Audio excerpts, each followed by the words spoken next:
అనితరం, అద్భుతం, అపూర్వం, అనూహ్యం అంటూ కొంతమందిని కీర్తిస్తూ ఉంటాం. కానీ అలాంటి అన్ని ఉపమానాలకు సరితూగే ప్రతిభ కళాభినేత్రి వాణిశ్రీ సొంతం. నెల్లూరులో పుట్టి చెన్నై చేరుకుని స్వయం కృషితో అగ్రస్థానానికి ఎదిగిన అద్భుత నటి వాణిశ్రీ. అసలు పేరు రత్నకుమారి అయినా వాణిశ్రీగా పేరును మార్చి ఆవిడ నట జీవితం మలుపు తిరగడానికి కారణమయ్యారు విశ్వనట చక్రవర్తి ఎస్వి రంగారావు. బయట వారంతా వాణిశ్రీ అనే పిలుస్తున్నా ఆవిడ భర్త కరుణాకరన్ మాత్రం ఇప్పటికీ కుమారి అనే పిలుస్తారు. 70ల ఆరంభం నుంచి తెలుగు సినిమాల్లో వాణిశ్రీ శకం మొదలైంది.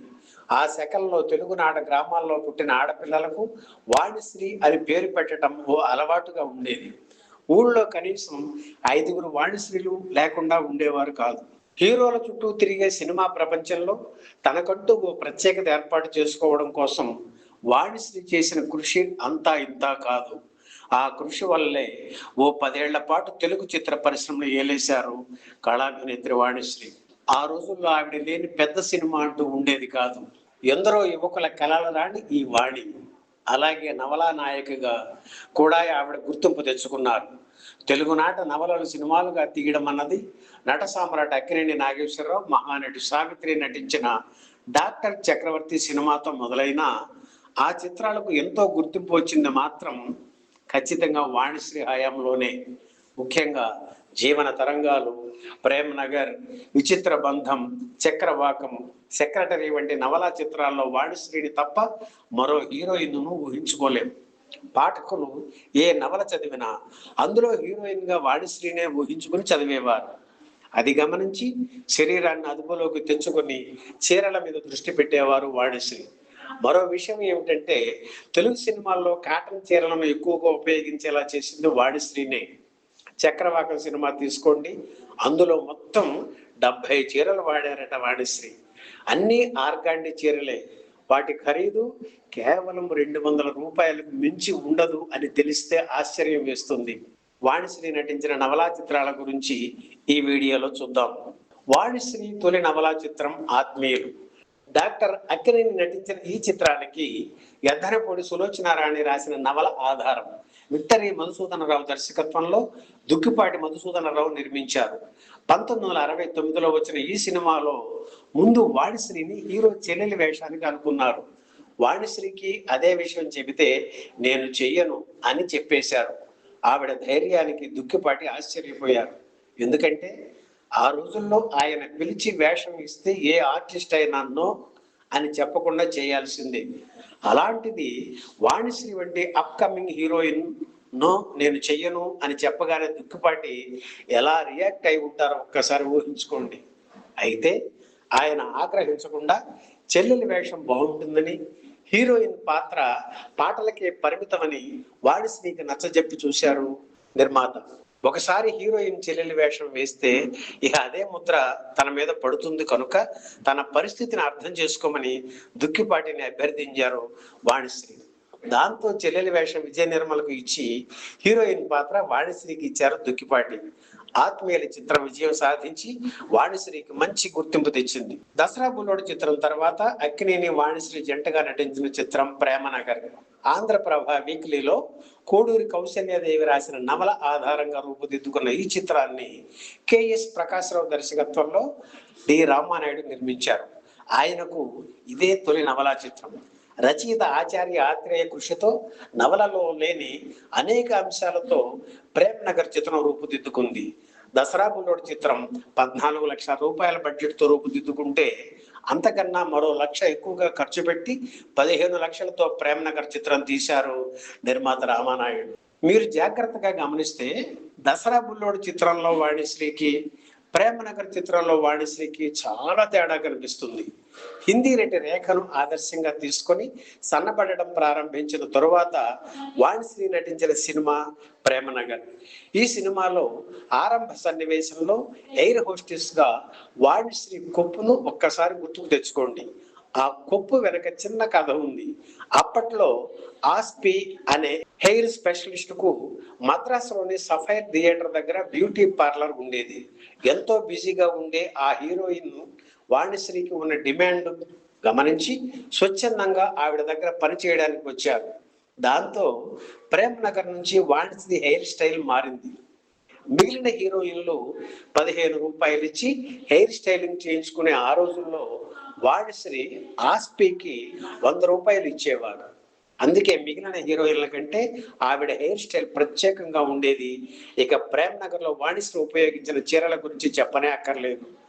ఆ సినిమా విడుదలయ్యాక షాపుల బయట ప్రేమనగర్ చీరలు అమ్మబడును అని బోర్డు పెట్టి షాపుల వాళ్ళు చీరలు అమ్ముతుంటే ఆడవాళ్ళు ఎగబడి కొనేవారు. ఆ తర్వాత వాణిశ్రీ నటించిన మరో నవలా చిత్రం విచిత్ర జీవితం. యద్దనపూడి సులోచనారాణి రాసిన విజేత నవల ఆధారంగా రూపుదిద్దుకున్న ఈ సినిమాలో కూడా అక్కినేని వాణిశ్రీ జంటగా నటించారు. ఇందులో వాణిశ్రీ మొదటి భాగంలో ధనవంతురాలిగా, రెండవ భాగంలో ఆ డబ్బు కోల్పోయిన కాయ కష్టం చేసుకుని జీవిస్తుంది. అనుకోని పరిస్థితుల్లో తన మీద అత్యాచారం చేసిన హీరోని ద్వేషిస్తూ ఉంటుంది. చివరికి తమకి పుట్టిన పిల్లాడి వల్ల వాళ్ళిద్దరూ ఒకటవుతారు. విచిత్ర జీవితం చిత్రంలో పాటలు ప్రేక్షకుల్ని ఆకట్టుకున్నాయి. ప్రేమనగర్ చిత్రాన్ని శివాజీ గణేషన్ హీరోగా రామానాయుడు తమిళంలో తీస్తే అందులోనూ వాణిశ్రీ నటించారు. హిందీ ప్రేమనగర్ సినిమాలోనూ వాణిశ్రీ నటించాలి. హిందీ వెర్షన్ ను మొదట దిలీప్ కుమార్ తో తీద్దామని రామానాయుడు అనుకున్నారు. కానీ ఆయన వహీదా రెహమాన్ ఉండాలని కండిషన్ పెట్టారు. ఆ తరువాత కుదరకపోవడంతో రాజేష్ ఖన్నా, హేమా మాలినిని జంటగా తీశారు. ఎద్దనపూడి సులోచనారాణి రాసిన జీవన తరంగాలు నవలను అదే పేరుతో సినిమాగా తీశారు రామానాయుడు. నటభూషణ శోభన్ బాబు హీరోగా నటించిన ఈ సినిమాలో నిరుపేద కుటుంబంలో పుట్టిన రోజా పాత్రను వాణిశ్రీ పోషించారు. ఆమెను ద్వేషిస్తూనే మనసులో ప్రేమించే పాత్రను శోభన్ బాబు చేశారు. ప్రేమకు పేదరికం అడ్డురాదని ఈ పాత్రల ద్వారా నవలలో రచయిత్రి చెబితే అనేక మలుపులతో సినిమా తీసి హిట్ చేశారు దర్శకుడు తాతినేని రామారావు. ఎద్దనపూడి సులోచనారాణిని మోస్ట్ పాపులర్ రైటర్ని చేసిన నవల సెక్రటరీ. నవలా నిర్మాతగా పేరు పొందిన రామానాయుడు నిర్మించిన ఈ సినిమాలో అక్కినేని వాణిశ్రీ జంటగా నటించారు. కెఎస్ ప్రకాశ్రావు దర్శకుడు. అన్నపూర్ణ స్టూడియోలో నిర్మాణం జరుపుకున్న తొలి చిత్రం సెక్రటరీ. అమెరికా వెళ్ళి ఓపెన్ హార్ట్ సర్జరీ చేయించుకుని వచ్చిన అక్కినేని సెక్రటరీ చిత్రంతోనే సెకండ్ ఇన్నింగ్స్ ప్రారంభించారు. ఆడపిల్ల పరాయి మగవాడితో మాట్లాడితేనే నిందలు వేసే రోజుల్లో మగ బాస్ దగ్గర సెక్రటరీగా పనిచేయడం సాహసం. ఎద్దనపూడి 1966లో ఈ నవల రాస్తే 10 ఏళ్ల తరువాత సినిమా తీశారు. అక్కినేని వాణిశ్రీ పోటీపడి నటించిన ఈ సినిమా పెద్దగా ఆడలేదు. వాణిశ్రీ నటించిన మరో నవలా చిత్రం జీవన జ్యోతి. కె రామలక్ష్మి రాసిన ఆడది చిత్రం ఆధారంగా ఈ సినిమా రూపుదిద్దుకుంది. ఆంధ్రుల అభిమాన నటిగా వెలుగొందుతూ అగ్ర హీరోలందరితోనూ సినిమాలు చేస్తూ బిజీగా ఉన్న వాణిశ్రీకి ఈ సెంటిమెంటల్ కుటుంబ కథ బాగా నచ్చింది. అందులోనూ మానసికంగా దెబ్బతిన్న ముసలి తల్లి పాత్ర, ఆ కన్న తల్లి కోసం తన చిన్నారి కొడుకుని త్యాగం చేసే కూతురి పాత్ర రెండు పోషించాల్సిన డ్యూయల్ రోల్ ఆఫర్. అంతకు ముందే కన్నడంలో హిట్ అయిన శరపంజర చిత్రాన్ని 1974లో తెలుగులో రీమేక్ చేయగా హీరో కృష్ణరాజు తీసిన కృష్ణవేణిలో మానసిక స్వస్థత కోల్పోయిన ఇల్లాలుగా నటించి పేరు తెచ్చుకున్నారు వాణిశ్రీ. ఆ వెంటనే వచ్చిన ఈ జీవన జ్యోతిలోని 2 పాత్రలను మరో సవాలుగా స్వీకరించి అత్యద్భుతంగా నటించారు వాణిశ్రీ. సినిమా ఫస్ట్ హాఫ్లో అల్లరి పిల్లగా, సెకండ్ హాఫ్లో పోగొట్టుకున్న తన బాబు కోసం ఆరాటపడే మాతృమూర్తిగా, కన్నీళ్లు పెట్టించే లక్ష్మి పాత్ర పోషణలో 2 విభిన్న ఛాయలను తను మాత్రమే ఆవిష్కరించగలను అనే రీతిలో అత్యద్భుతంగా వాణిశ్రీ అభినయం సాగింది.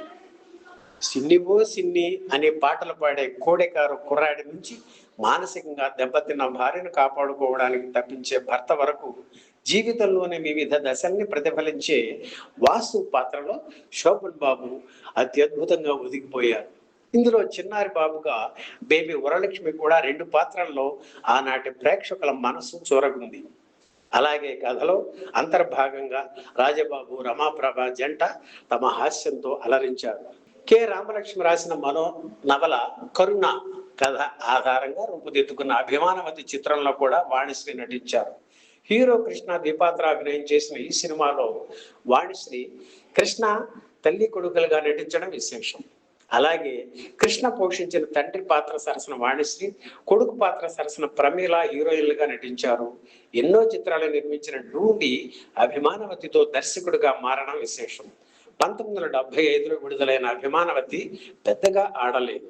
జీవన తరంగాల చిత్రం తర్వాత శోభన్ బాబు, వాణిశ్రీ జంటగా రామానాయుడు నిర్మించిన మరో నవలా చిత్రం చక్రవాకం. సురేష్ ప్రొడక్షన్స్ సంస్థలో దర్శకుడు విక్టరీ మధుసూదనరావు పనిచేసిన ఏకైక చిత్రం ఇదే. కోడూరి కౌశల్యాదేవి రాసిన చక్రవాకం నవలలో సినిమాకు పనికి వచ్చే అంశాలు ఇంటర్వెల్ వరకే ఉన్నాయి. హీరో హీరోయిన్ల మధ్య అపార్థాలు వచ్చినప్పుడు తండ్రిని వ్యతిరేకించి హీరో వెళ్ళిపోతాడు. ఆ తర్వాత హీరో క్యారెక్టర్ లేదు. సినిమా సెకండ్ హాఫ్ లో హీరో లేకపోతే ప్రేక్షకులు ఒప్పుకోరు కనుక ఆత్రేయ, మధుసూదనరావు కూర్చొని నవలకు సానపట్టి ద్వితీయార్థంలో కొన్ని కొత్త సన్నివేశాలు సృష్టించారు. ఇందులో వాణిశ్రీకి తండ్రిగా రంగారావు నటించారు. షూటింగ్ మధ్యలో ఆయన ఆకస్మికంగా మరణించడంతో కథలో మార్పులు చేయాల్సి వచ్చింది. అయితే అవి సినిమాలో ఇమడలేదు. చక్రవాకంలో వీణ పాటలు 2 ఉన్నాయి. 1974లో విడుదలైన చక్రవాకం ఆర్థిక విజయం సాధించలేదు. కళాభినేత్రి వాణిశ్రీ తన నట జీవితంలో బాగా ఇష్టపడి చేసిన సినిమా గోరంత దీపం. బాపు రమణలు రూపొందించిన ఈ సినిమాలో మేకప్ లేకుండా నటించడం విశేషం. ఈ విషయం తెలిసి ఏమిటి ఈ పిచ్చి ప్రయోగాలు అని విజయార్థి నేతల్లో ఒకరైన చక్రపాణి వాణిశ్రీని మందలించారు. అయినా ఆవిడ వినలేదు. గండికోట బ్రహ్మాజీరావు కుమార్తె నేరెళ్ళ రామలక్ష్మి రాసిన కథ నచ్చి రైట్స్ కొని ఈ సినిమా తీశారు రమణ. ముత్యాల ముక్కు శ్రీధర్ హీరోగా నటించిన గోరంత దీపంలో మోహన్ బాబు కీలక పాత్ర పోషించారు. మొదట నూతన్ ప్రసాద్ను ఆ పాత్రకు అనుకున్నా చివరికి మోహన్ బాబును ఆ వేషం వరించింది. 1977లో వచ్చిన గోరంత దీపం చిత్రంతో బాపు రమణలకు చేతులు కాలిన వీరిద్దరికీ కూడా ఎంతో నచ్చిన సినిమా గోరంత దీపం. ఈ వీడియో మీకు నచ్చితే లైక్ చేయండి, షేర్ చేయండి, వెంటనే సబ్స్క్రైబ్ కూడా చేయండి.